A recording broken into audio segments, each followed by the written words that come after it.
Robert T Kiyosaki के द्वारा लिखित पुस्तक रिच डैड पुअर डैड की प्रस्तावना। इसकी बहुत ज़रूरत है। क्या स्कूल बच्चों को असली ज़िंदगी के लिए तैयार करता है? मेरे मम्मी डैडी कहते थे, मेहनत से पढ़ो और अच्छे नंबर लाओ, क्योंकि ऐसा करोगे तो एक अच्छी तनख्वाह वाली नौकरी मिलेगी। उनके जीवन का लक्ष्य यही था कि मेरी बड़ी बहन और मेरी कॉलेज की शिक्षा पूरी हो जाए। उनका मानना था कि अगर कॉलेज की शिक्षा पूरी हो गई तो हम जिंदगी में ज़्यादा कामयाब हो सकेंगे। जब मैंने 1976 में अपना डिप्लोमा हासिल किया, मैं फ्लोरिडा स्टेट यूनिवर्सिटी में अकाउंटिंग में ऑनर्स के साथ ग्रेजुएट हुई और अपनी कक्षा में काफ़ी ऊंचे स्थान पर रही। तो मेरे मम्मी डैडी का लक्ष्य पूरा हो गया। यह उनकी ज़िंदगी की सबसे बड़ी उपलब्धि थी। मास्टर प्लान के हिसाब से मुझे एक बिग 8 अकाउंटिंग फर्म में नौकरी भी मिल गई। अब मुझे उम्मीद थी एक लंबे करियर विशेषज्ञ की। मेरे पति माइकल भी इसी रास्ते पर चले थे।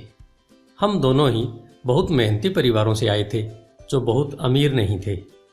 माइकल ने ऑनर्स के साथ ग्रेजुएशन किया था, एक बार नहीं बल्कि 2 बार। पहली बार इंजीनियर के रूप में और फिर लॉ स्कूल से।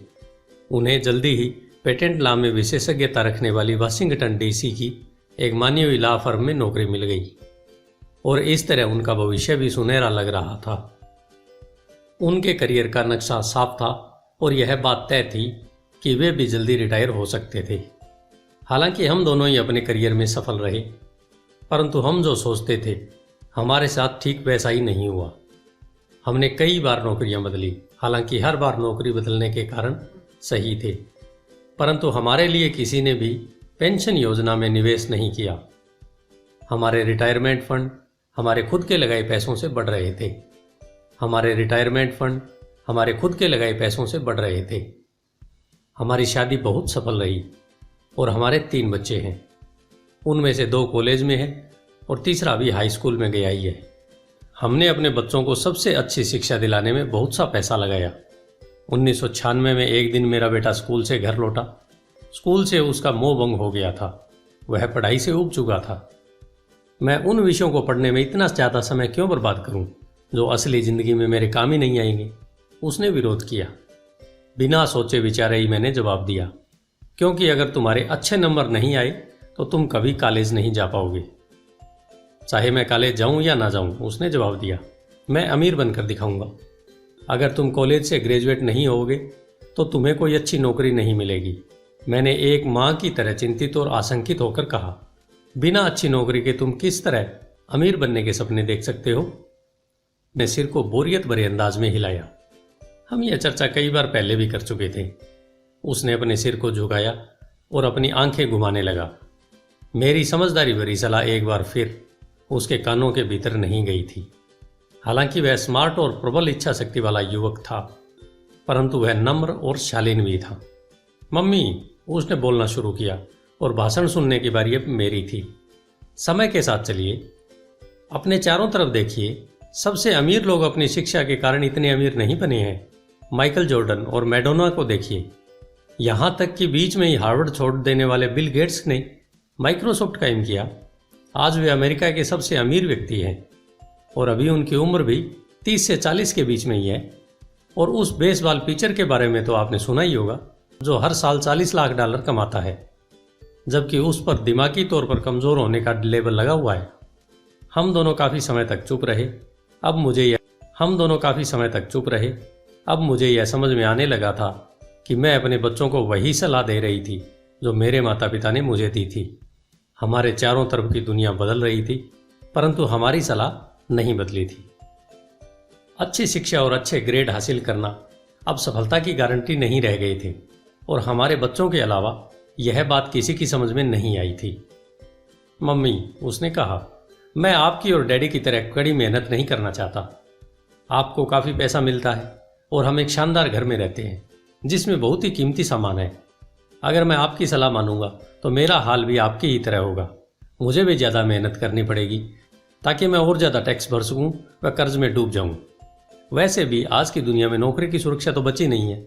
मैं ये जानता हूं कि छोटे और सही आकार की फर्म कैसी होती है। मैं यह भी जानता हूं कि आज के दौर में कॉलेज के स्नातकों को कम तनख्वाह मिलती है, जबकि आपके वे अब उतना पैसा नहीं कमाते जितना पहले कभी कमाया करते थे। मैं जानता हूं कि मैं रिटायरमेंट के लिए सामाजिक सुरक्षा या कंपनी पेंशन पर भरोसा नहीं कर सकता। अपने सवालों के मुझे नए जवाब चाहिए। वह सही था, उसे नए जवाब चाहिए थे और मुझे भी। मेरे माता पिता की सलाह उन लोगों के लिए सही हो सकती थी जो 1945 के पहले पैदा हुए थे, पर यह उन लोगों के लिए विनाशकारी साबित हो सकती थी जिन्होंने तेजी से बदल रही दुनिया में जन्म लिया था।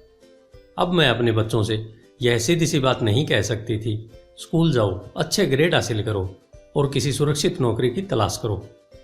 मैं जानती थी कि मुझे अपने बच्चों की शिक्षा को सही दिशा देने के लिए नए तरीकों की खोज करनी होगी। एक माँ और एक अकाउंटेंट होने के नाते मैं इस बात से परेशान थी कि स्कूल में बच्चों को धन संबंधी शिक्षा या वित्तीय शिक्षा नहीं दी जाती। हाई स्कूल खत्म होने से पहले ही आज के युवाओं के पास अपना क्रेडिट कार्ड होता है। यह बात अलग है कि उन्होंने कभी धन संबंधी पाठ्यक्रम में भाग नहीं लिया होता है और उन्हें यह भी नहीं पता होता कि इसे किस तरह निवेश किया जाता है। इस बात का ज्ञान तो दूर की बात है कि क्रेडिट कार्ड पर चक्रवृद्धि ब्याज की गणना किस तरह की जाती है। इसे आसान भाषा में कहें तो उन्हें धन संबंधी शिक्षा नहीं मिलती और यह ज्ञान भी नहीं होता कि पैसा किस तरह काम करता है। इस तरह वे उस दुनिया का सामना करने के लिए कभी तैयार नहीं हो पाते जो उनका इंतजार कर रही है। एक ऐसी दुनिया जिसमें बचत से ज़्यादा महत्व खर्च को दिया जाता है। जब मेरा सबसे बड़ा बेटा कॉलेज की शुरुआती दिनों में अपने क्रेडिट कार्ड को लेकर कर्ज में डूब गया तो मुझे उसके क्रेडिट कार्ड को नष्ट करने में उसकी मदद करनी पड़ी। साथ ही मैं ऐसी तरकीब भी खोजने लगी जिससे मेरे बच्चों में पैसे की समझ आ सके। पिछले साल एक दिन मेरे पति ने मुझे अपने ऑफिस और मुझे लगता है कि तुम उनसे मिलना चाहोगी। उन्होंने कहा, उनका नाम रॉबर्ट कियोसाकी है। वे एक व्यवसायी और निवेशक हैं तथा वे एक शैक्षणिक उत्पाद का पेटेंट करवाना चाहते हैं। मुझे लगता है कि तुम इसी चीज की तलाश कर रही थी जिसकी मुझे तलाश थी। मेरे पति माइक रॉबर्ट कियोसाकी द्वारा बनाई जा रही नई शैक्षणिक उत्पाद कैश फ्लो से इतने प्रभावित थे कि उन्होंने इसके परीक्षण में हमें बुलवा लिया। यह एक शैक्षणिक खेल था, इसलिए मैंने स्थानीय विश्वविद्यालय में पढ़ रही अपनी 19 वर्षीय बेटी से भी पूछा कि क्या वह मेरे साथ चलेगी और वह तैयार हो गई। इस खेल में हम लगभग 15 लोग थे जो 3 समूह में विभाजित थे। माइक सही थे, मैं इसी तरह के शैक्षणिक उत्पाद की खोज कर रही थी। यह किसी रंगीन मोनोपोली बोर्ड की तरह लग रहा था जिसके बीच में एक बड़ा सा चूहा था, परंतु मोनोपोली से यह इस तरह अलग था कि इसमें 2 रास्ते थे। औसत रूप रास्ते से बाहर निकलना, जिसे रॉबर्ट चूहा दौड़ कहते थे, और बाहरी रास्ते पर पहुंचना या तेज रास्ते पर जाना। रॉबर्ट के मुताबिक तेज रास्ता हमें यह बताता है कि असली जिंदगी में अमीर लोग किस तरह पैसे का खेल खेलते हैं। रॉबर्ट ने हमें चूहा दौड़ के बारे में बताया। अगर आप किसी भी औसत रूप से शिक्षित, कड़ी मेहनत करने वाले आदमी की जिंदगी को देखें, उसमें आपको एक सा ही सफर दिखेगा। बच्चा पैदा होता है, स्कूल जाता है, माता पिता खुश हो जाते हैं क्योंकि बच्चे को स्कूल में अच्छे नंबर मिलते हैं और उसका दाखिला कॉलेज में हो जाता है। बच्चा स्नातक हो जाता है और फिर योजना के अनुसार काम करता है। वह किसी आसान, सुरक्षित नौकरी या करियर की तलाश करता है। बच्चे को ऐसा ही काम मिल जाता है। शायद वह डॉक्टर या वकील बन जाता है, या वह सेना में भर्ती हो जाता है, या फिर वह सरकारी नौकरी करने लगता है। बच्चा पैसे कमाता है, उसके पास थोक में क्रेडिट कार्ड आने लगते हैं, और अगर अब तक उसने खरीदारी करना शुरू नहीं किया है तो अब जमकर खरीदारी शुरू हो जाती है। खर्च करने के लिए पैसे पास में होते हैं तो वह उन जगहों पर जाता है जहां उसकी उम्र के ज़्यादा नौजवान जाते हैं, लोगों से मिलते हैं, डेटिंग करते हैं और कभी कभार शादी भी कर लेते हैं। अब जिंदगी में मज़ा आ जाता है क्योंकि आजकल पुरुष और महिलाएं दोनों नौकरी करते हैं। 2 तनख्वाहें बहुत सुखद लगती है। पति पत्नी को लगता है कि उनकी जिंदगी सफल हो गई है। उन्हें अपना भविष्य सुनहरा नजर आता है। अब वे घर, कार, टेलीविज़न खरीदने का फैसला करते हैं, छुट्टियां मनाने कहीं चले जाते हैं और फिर उनके बच्चे हो जाते हैं। बच्चों के साथ उनके खर्चे भी बढ़ जाते हैं। खुशहाल पति पत्नी सोचते हैं कि ज़्यादा पैसा कमाने के लिए अब उन्हें ज़्यादा मेहनत करना चाहिए। उनका करियर अब उनके लिए पहले से ज़्यादा मायने रखता है। वे अपने काम में ज़्यादा मेहनत करने लगते हैं ताकि उन्हें प्रमोशन मिल जाए या उनकी तनख्वाहें बढ़ जाए। तनख्वाह बढ़ती है पर उसके साथ ही दूसरा बच्चा भी पैदा हो जाता है। अब उन्हें एक बड़े घर की ज़रूरत महसूस होती है। वे नौकरी में और भी ज़्यादा मेहनत करते हैं, बेहतर कर्मचारी बन जाते हैं और ज़्यादा मन लगाकर काम करने लगते हैं। ज़्यादा विशेषज्ञता हासिल करने के लिए वे एक बार फिर किसी स्कूल में जाते हैं ताकि वे ज़्यादा पैसा कमा सकें। हो सकता है कि वे दूसरा काम भी खोज लें। उनकी आमदनी बढ़ जाती है, परंतु उस आमदनी पर उन्हें इनकम टैक्स भी चुकाना पड़ता है। यही नहीं, उन्होंने जो बड़ा घर खरीदा है उस पर भी टैक्स देना होता है। इसके अलावा उन्हें सामाजिक सुरक्षा का टैक्स तो चुकाना ही है। इसी तरह बहुत से टैक्स चुकाते चुकाते उनकी तनख्वाह चुक जाती है। वे अपनी बढ़ी हुई तनख्वाह लेकर घर आते हैं और हैरान होते हैं कि इतना सारा पैसा आखिर कहाँ चला जाता है। भविष्य के लिए बचत के हिसाब से वे कुछ म्यूचुअल फंड भी खरीद लेते हैं और अपने क्रेडिट कार्ड से घर का किराना खरीदते हैं। उनके बच्चों की उम्र अपने क्रेडिट कार्ड से घर का किराना खरीदते हैं। उनके बच्चों की उम्र अब 5 या 6 साल हो जाती है। यह चिंता भी उन्हें सताने लगती है कि बच्चों के कॉलेज की शिक्षा के लिए भी बचत जरूरी है। इसके साथ ही उन्हें अपने रिटायरमेंट के लिए पैसा बचाने की चिंता भी सताने लगती है। 35 साल पहले पैदा हुए यह खुशहाल दंपति अब अपनी नौकरी के बाकी दिन चूहा दौड़ में फंसकर बिताते हैं। वे अपनी कंपनी के मालिकों के लिए काम करते हैं, सरकार को टैक्स चुकाने के लिए काम करते हैं और बैंक में अपनी गिरवी संपत्ति तथा क्रेडिट कार्ड के कर्ज को चुकाने के लिए काम करते हैं। फिर वे अपने बच्चों को यह सलाह देते हैं कि उन्हें मन लगाकर पढ़ना चाहिए, अच्छे नंबर लाना चाहिए और किसी सुरक्षित नौकरी की तलाश करना चाहिए। वे पैसे के बारे में कुछ भी नहीं सीखते और इसलिए वे जिंदगी भर कड़ी मेहनत करते रहते हैं। यह प्रक्रिया पीढ़ी दर पीढ़ी चलती है। इसे चूहा दौड़ कहते हैं। चूहा दौड़ से निकलने का एक ही तरीका है और वह यह है आप अकाउंट्स और इन्वेस्टमेंट दोनों क्षेत्रों में निपुण हो जाएं। दिक्कत यह है कि इन दोनों ही विषयों को बोरिंग और कठिन माना जाता है। मैं खुद एक सीपीए हूँ और मैंने बिग 8 अकाउंटिंग फर्म के लिए काम किया है। मुझे यह देखकर ताजुब हुआ कि रॉबर्ट ने इन दोनों बोरियत और कठिन विषयों को सीखना इतना रोचक, सरल और रोमांचक बना दिया था। सीखने की प्रक्रिया इतनी अच्छी तरह से छुपा ली गई थी कि जब हम चूहा दौड़ से बाहर निकलने के लिए जी जान लगा रहे थे तो हमें यह ध्यान ही नहीं रहा कि हम कुछ सीख रहे थे। शुरू में तो हम एक नए शैक्षणिक खेल का परीक्षण कर रहे थे, परंतु जल्दी ही इस खेल में मुझे और मेरी बेटी को मजा आने लगा। खेल के दौरान हम दोनों ऐसे विषयों पर बात कर रहे थे जिनके बारे में हमने पहले कभी बातें नहीं की थी। एक लेखापाल होने के कारण इनकम स्टेटमेंट और बैलेंस शीट से जुड़ा खेल खेलने में मुझे कोई परेशानी नहीं हुई। मैंने खेल के नियम और इसकी बारीकियां समझाने में अपनी बेटी और दूसरे लोगों की मदद भी की। उस रोज मैं चूहा और केवल मैं ही बाहर निकल पाई। बाहर निकलने में मुझे 50 मिनट का समय लगा, हालांकि खेल लगभग 3 घंटे तक चला। मेरी टेबल पर एक बैंकर बैठा था, इसके अलावा एक व्यवसायी था और एक कंप्यूटर प्रोग्रामर भी था। मुझे यह देखकर बहुत हैरानी हुई कि इन लोगों को अकाउंटिंग या इन्वेस्टमेंट के बारे में इतनी कम जानकारी है, जबकि ये विषय उनकी ज़िंदगी में कितने ज़्यादा अहमियत रखते थे। मेरे मन में यह सवाल भी उठ रहा था कि वे असल ज़िंदगी में अपने पैसे धेले के कारोबार को कैसे संभालते होंगे। मैं यह समझ सकती थी कि मेरी 19 साल की बेटी क्यों नहीं समझ सकती, पर ये लोग तो उससे दुगनी उम्र के थे और उन्हें ये बात समझ में आनी चाहिए थी। चूहा दौड़ से बाहर निकलने के बाद मैं 2 घंटे तक अपनी बेटी और इन शिक्षित अमीर वयस्कों को पासा फेंकते और अपना बाजार फैलाते देखती रही।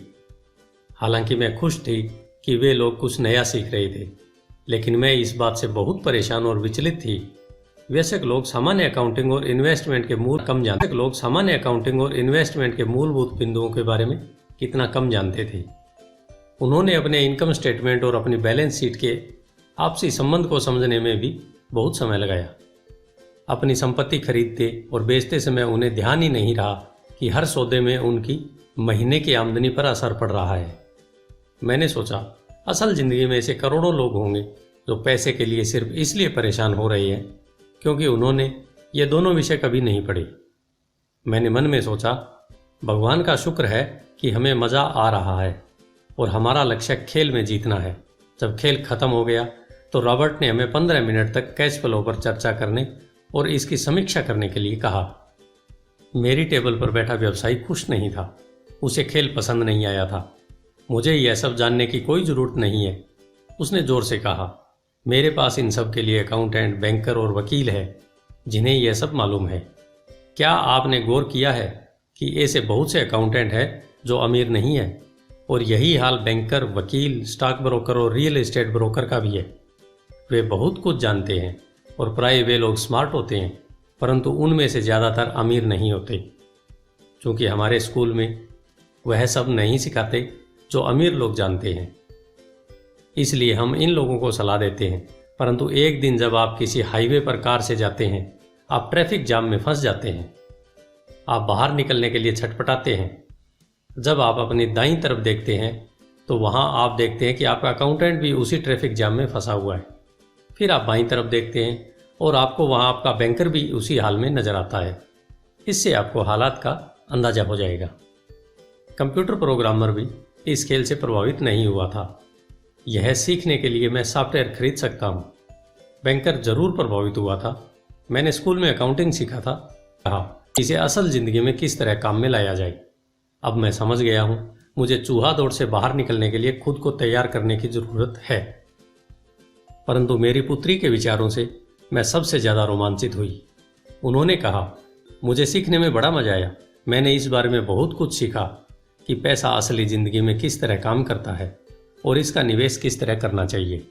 फिर उसने आगे कहा, अब मैं जानती हूँ कि मैं अपने काम करने के लिए किस तरह का व्यवसाय चुनूँ, और यह व्यवसाय चुनने का कारण नौकरी की सुरक्षा, उससे मिलने वाले फ़ायदे या तनख्वाह नहीं होंगे। अगर मैं इस खेल में सिखाई जाने वाली बातें सीख जाती हूँ तो मैं कुछ भी करने के लिए आज़ाद हूँ, और वह सीखने के लिए आज़ाद हूँ जो मैं दिल से सीखना चाहती हूँ। अभी तक मुझे उस खेल को सीखना पड़ता था जिससे मुझे नौकरी पाने में मदद मिले। अब मैं यह खेल सीख जाती हूँ तो मुझे नौकरी की सुरक्षा और सामाजिक सुरक्षा की ज़्यादा चिंता नहीं होगी। खेल खत्म होने के बाद मुझे रॉबर्ट से बात करने के लिए ज़्यादा समय नहीं मिला। हमने उसकी योजना पर आगे बातें करने के लिए बाद में मिलने का फैसला किया। इतना तो मैं जानती थी कि इस खेल के बहाने रॉबर्ट यह चाहते थे कि लोगों में पैसे की बेहतर समझ विकसित हो जाए।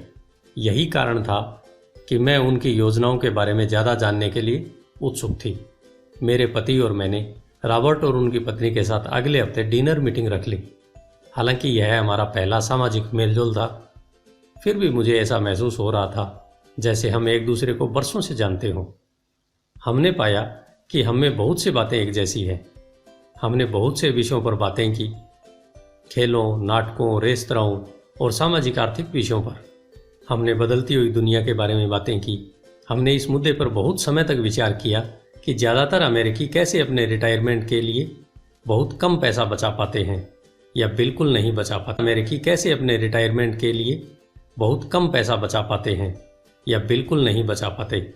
हमने सामाजिक सुरक्षा और मेडिकेयर की लगभग दिवालिया हालात पर भी चर्चा की। क्या हमारे बच्चों को 7.5 करोड़ वृद्ध लोगों के लिए रिटायरमेंट के लिए पैसा चुकाना होगा? हम हैरान थे कि लोग पेंशन योजना के भरोसे बैठकर कितना बड़ा खतरा मोल ले रहे हैं। रॉबर्ट की सबसे बड़ी चिंता यह थी कि अमीरों और गरीबों के बीच फासला लगातार बढ़ता जा रहा है। ऐसा न सिर्फ अमेरिका में हो रहा है बल्कि पूरी दुनिया में हो रहा है। रॉबर्ट स्व शिक्षित और स्वनिर्मित व्यवसायी थे। वे दुनिया भर में निवेश कर चुके थे और 47 वर्ष की उम्र में रिटायर होने में सफल हो गए थे। वे काम इसलिए कर रहे थे क्योंकि उन्हें भी वही चिंता थी जो मुझे अपने बच्चों को लेकर सता रही थी। वे जानते हैं कि दुनिया बदल चुकी है, परंतु इसके बावजूद शिक्षा पद्धतियां बिल्कुल नहीं बदली है। रॉबर्ट के अनुसार बच्चे सालों तक दकियानुसी शिक्षा पद्धति में अपना समय गुजारते हैं और ऐसे विषय पढ़ते हैं जो उनके जीवन में कभी भी कहीं भी काम नहीं आने वाले हैं, और वे ऐसी दुनिया के लिए तैयारी करते हैं जिसका अब नामो निशान भी नहीं बचा है। आज आप किसी भी बच्चे को जो सबसे खतरनाक सलाह दे सकते हैं वह यह है, स्कूल जाओ, अच्छे नंबर लाओ और सुरक्षित नौकरी ढूंढो। उन्होंने कहा, यह पुरानी सलाह है और यह खराब सलाह है। अगर आप यह देख सकते हैं कि एशिया, यूरोप, दक्षिण अमेरिका में क्या हो रहा है तो आप भी उतनी ही चिंतित होंगी जितनी कि मैं। रॉबर्ट के अनुसार यह बुरी सलाह है, क्योंकि अगर आप चाहते हैं कि आपके बच्चे का भविष्य आर्थिक रूप से सुरक्षित हो तो आप पुराने नियमों के सहारे नए खेल को नहीं खेल सकते। यह बहुत खतरनाक होगा। मैंने उनसे पूछा कि पुराने नियमों से उनका क्या मतलब है। मेरी तरह के लोग अलग तरह के नियमों से खेलते हैं और आपकी तरह के लोग पुराने नियमों की लेते रहते हैं। उन्होंने कहा, क्या होता है जब कोई कॉरपोरेशन स्टाफ कम करने की घोषणा करता है, लोगों को नौकरी से निकाल दिया जाता है, परिवार तबाह हो जाते हैं, बेरोजगारी बढ़ जाती है। हाँ, परंतु कंपनी पर इसका क्या असर पड़ता है, खासकर जब वह कंपनी स्टॉक एक्सचेंज में दर्ज हो। जब स्टाफ कम करने की घोषणा होती है तो स्टॉक की कीमतें बढ़ जाती हैं। मैंने कहा, जब कंपनी तनख्वाह का खर्चा कम करती है तो बाजार इस बात को पसंद करता है, ऐसा चाहे स्टाफ कम करने के लिए किया जाए या फिर कंप्यूटर के माध्यम से किया जाए। उन्होंने कहा, आप ठीक कह रही हैं, और जब स्टॉक की कीमतें बढ़ती हैं तो मेरी तरफ से लोग, यानी जिनके पास उस कंपनी के शेयर होते हैं, वे ज़्यादा अमीर हो जाते हैं। अलग तरह के नियमों से मेरा यही आशय है, कर्मचारी हारते हैं, मालिक और निवेशक जीतते हैं। रॉबर्ट कर्मचारी और मालिक के बीच के फर्क को समझा रहे थे। यह फर्क था अपनी किस्मत पर खुद अपना फर्क को समझा रहे थे। यह फर्क था अपनी किस्मत पर खुद अपना नियंत्रण होना या फिर आपकी किस्मत पर किसी दूसरे का नियंत्रण होना। परंतु ज़्यादातर लोग यह नहीं समझ सकते कि ऐसा क्यों होता है। मैंने कहा, उन्हें लगता है कि यह ठीक नहीं है। उनका जवाब था, इसलिए तो बच्चों से यह कहना मूर्खता है, अच्छी शिक्षा प्राप्त करो। यह सोचना मूर्खता है कि स्कूलों में दी जा रही शिक्षा से बच्चे उस दुनिया का सामना करने के लिए तैयार हो जाएंगे जिसमें वे कॉलेज के बाद पहुंचने वाले हैं। हर बच्चे को ज़्यादा शिक्षा की ज़रूरत है, एक अलग तरह की शिक्षा की, और उन्हें नए नियमों को जानने की भी ज़रूरत है, अलग तरह के नियमों को जानने की। धन के कुछ नियम होते हैं जिनसे अमीर लोग खेलते हैं, और धन के कुछ और नियम होते हैं जिनसे बाकी 95% लोग खेलते हैं। और ये 95% लोग उन नियमों को अपने घर और स्कूल में सीखते हैं। इसलिए आजकल क्या कर पढ़ो और अच्छी नौकरी खोजो। आज बच्चों को अलग तरह की शिक्षा की ज़रूरत है, और आज की शिक्षा नीति उन्हें कुछ मूलभूत बातें नहीं सिखा पा रही है। इस बात से कोई फर्क नहीं पड़ता कि क्लासरूम में कितने कंप्यूटर रखे हैं या स्कूल कितना पैसा खर्च कर रहे हैं। जब शिक्षा नीति में यह विषय ही नहीं है तो उसे किस तरह पढ़ाया जा सकता है। अब सवाल यह उठता है, किस तरह माता पिता अपने बच्चों को यह सिखा सकते हैं जो वे स्कूल में नहीं सीख पाते। आप अपने बच्चों को अकाउंटिंग किस तरह सिखाते हैं, क्या इससे वे बोर नहीं हो जाते। और आप उसे किस तरह निवेश करना सिखाएंगे जब एक पालक के रूप में आप खुद निवेश के खतरे से डरते हैं। अपने बच्चों को सुरक्षित जीवन के लिए तैयार करने के बजाय मैंने यह बेहतर समझा कि उन्हें रोमांचक जीवन के लिए तैयार किया जाए।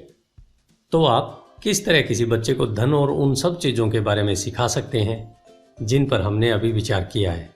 मैंने रॉबर्ट से पूछा, हम किस तरह इसे माता पिता जब उन्हें खुद ही इसकी समझ न हो। उन्होंने कहा, मैंने इस विषय पर एक पुस्तक लिखी है। वह पुस्तक कहाँ है? मेरे कंप्यूटर में। यह बरसों से वहीं बिखरी पड़ी है। मैं कभी कभार उसमें कुछ बातें जोड़ देता हूँ, परंतु मैं आज तक उसे कभी इकट्ठा नहीं कर पाया। मैंने इस पुस्तक को तब लिखना शुरू किया था जब मेरी पहली किताब बेस्ट सेलर हो गई थी, परंतु मैं अभी तक अपनी नई किताब को पूरा नहीं कर पाया हूँ। यह अभी भी खंडों में है, और यह पुस्तक निश्चित रूप से खंडों में ही थी। उन बेतरतीब खंडों को पढ़ने के बाद मैंने यह फैसला किया कि पुस्तक निश्चित रूप से बेहतरीन थी और समाज में इसकी बहुत ज़रूरत थी, खासकर ऐसे लोगों में जब दुनिया तेज़ी से बदल रही थी। हम दोनों तत्काल इस निर्णय पर पहुंचे कि मैं रॉबर्ट की पुस्तक में सह लेखक बन जाऊं। मैंने उनसे पूछा कि उनके विचार से किसी बच्चे को कितनी वित्तीय आय की ज़रूरत होती है। बच्चे को कितनी वित्तीय आय की ज़रूरत होती है?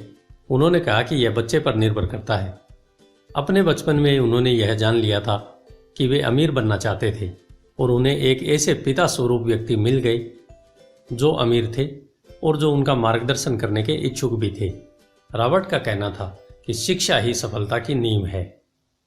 जिस तरह स्कूल में सीखी गई बातें बहुत महत्वपूर्ण होती है, उसी तरह धन संबंधी समझ और बोलने की कला भी महत्वपूर्ण होती है।